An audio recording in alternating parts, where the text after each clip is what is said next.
কিছু কিছু মানুষ আছে দেখবেন হঠাৎ করে গরিব হয়ে যায়। এই হঠাৎ করে কেন গরিব হয় জানেন? এর মধ্যে 20টা কারণ আছে। হঠাৎ করে গরিব হওয়ার 20টা কারণ আছে। এই 20টা কারণ থেকে কারোর মধ্যে যদি একটা কারণ থাকে, সে একদিন হঠাৎ গরিব হয়ে যাবে।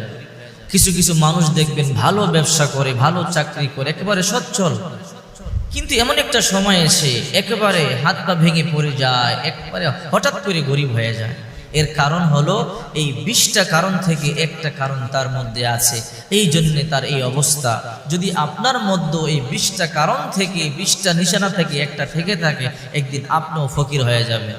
তাই আসুন আমরা কারণগুলো জেনে নেই। যদি এই কারণগুলো আপনার মধ্যে থাকে, এখনই পরিহার করতে হবে, তা না হলে আপনার ভবিষ্যতে মারাত্মক বিপদ হতে পারে। আল্লাহর হাবিব সাল্লাল্লাহু আলাইহি ওয়াসাল্লাম, বিশ্বনবী মুহাম্মদ রাসূলুল্লাহ সাল্লাল্লাহু আলাইহি ওয়াসাল্লাম বলেন,